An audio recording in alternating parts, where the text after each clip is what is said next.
चमत्कारी बहू की लालची सास। राजगढ़ की गौरी अपने माता पिता की इकलौती संतान थी। गौरी के पिता मेहनत कश किसान थे। वो सारा दिन खेतों में काम करते। गौरी अपनी माँ का किचन में हाथ बटाती। वो जंगल से लकड़ियां बीनती और माँ के चूल्हे में मदद करती। एक दिन वो जंगल में लकड़ी बीनने गई थी कि तभी उसे रोने की आवाज आती है।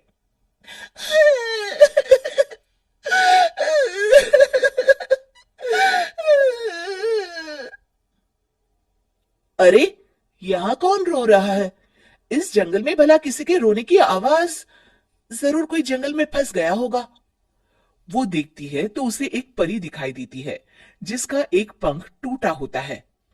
अरे, तुम कौन हो और क्यों रो रही हो? मैं परीलोक की रानी हूँ। पृथ्वीलोक में घूमने आई थी, लेकिन देखो ना, मेरे पंख ही टूट गए। अब मैं कैसे उड़ान भरूंगी? अरे, इसे जोड़ना तो आसान है। रुको, मैं अभी जोड़ देती हूँ। ये कहकर गौरी लकड़ी और रस्सी की सहायता से पंखों को जोड़ देती है। परी अपने जुड़े हुए पंखों को देखकर खुश हो जाती है और गौरी को वरदान देती है कि वो पूर्णिमा की रात किसी भी चीज को हाथ लगाएगी तो वो सोने की हो जाएगी। लेकिन लेकिन गलती से अगर उसने किसी इंसान को छू लिया तो वो अगली पूर्णिमा तक सोने का ही रहेगा। गौरी घर आती है और सारी बात अपने माता पिता को बताती है। गौरी की माँ उसे कहती है, तू भी ना गौरी, सारा दिन परियों की कहानियां पढ़कर स्वप्न लोक में ही रहती है। नहीं माँ, मैं सच बोल रही हूँ। देखो, आज पूर्णिमा की रात है ना, इसलिए डर के मारे मैं कोई सामान भी नहीं छू रही हूँ। अच्छा, ऐसी बात है बिटिया रानी, तो जरा इस घड़े को हाथ लगा दे। गौरी घड़े को जैसे ही हाथ लगाती है वो सोने का हो जाता है। गौरी के माता पिता घड़े को देखकर हैरान रह जाते हैं। अगले दिन गौरी के पिता उस घड़े को सुनार के पास बेचने जाते हैं तो रास्ते में उन्हें कंचा काकी मिलती है।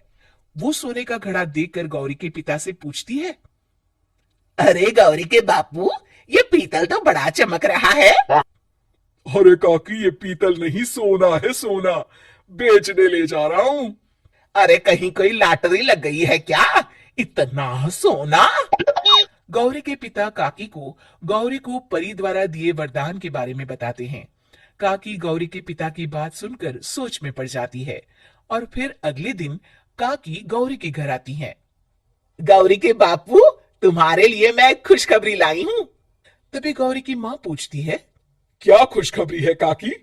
अरे, तुम्हारी बेटी का रिश्ता मैं अपने बेटे से करना चाहती हूँ। अरे, कब तक अपनी सयानी लड़की को घर पर बिठा कर रखोगी? हाँ, देखो काकी, मैं ऐसे ही व्यक्ति से अपनी बेटी की शादी कराऊंगा जो गौरी के वरदान से नहीं, उसके गुणों को समझे। अरे, हमें तो गौरी के गुण अच्छे लगे, इसीलिए तो आ गई हूँ मैं। फिर गौरी के माँ बाप मान जाते हैं और उसकी शादी काकी के बेटे से हो जाती है। अगले दिन, अरे गौरी, कल पूर्णिमा की रात है। तुम्हारे पिताजी परी के वरदान के बारे में बता रहे थे, तो मैं ना कुछ चीजें रख दूंगी, जरा हाथ लगा देना। तभी गौरी का पति वहां आ जाता है और अपनी माँ से कहता है, माँ, क्या जरूरत है गौरी के वरदान को इस्तेमाल करने की? वैसे भी मेरी मेहनत से घर तो चल ही रहा है ना। और गौरी के पिता ने भी यही कहा था कि वो ऐसे ही व्यक्ति से उनकी बेटी की शादी करेंगे जो गौरी के वरदान से नहीं, उसके गुणों को समझे। अरे बस कर किताबी बातें। तेरे लिए क्या लड़कियों की कमी थी जो मैं ये किसान की बेटी घर ले आती? और सुन गौरी, कल अगर तूने सारी चीजों को सोने का नहीं किया तो मैं तुझे घर से निकाल दूंगी और अपने बेटे की दूसरी शादी करवा दूंगी, समझी? इतना कहकर गौरी की सास वहां से चली जाती है। अगली पूर्णिमा की रात गौरी की सास गौरी के सामने ढेर सारे बर्तन रख देती है और कहती है, जल्दी कर गौरी, रात खत्म हो जाएगी। जल्दी जल्दी इन सारे बर्तनों को हाथ लगाकर सोने का कर दे। गौरी करती भी तो क्या, वो जैसे ही एक छोटे से बर्तन को छूने वाली होती है कि उसकी सांस भड़क जाती है। क्या मजाक बना रखा है? इतने छोटे से बर्तन में क्या होगा? ये ले, ये बड़ा वाला बर्तन। जैसे ही बड़ा सा बर्तन लेकर गौरी की सांस उसकी तरफ बढ़ती है, वैसे ही बर्तन के बाहर से वो धड़ाम से गिर जाती है।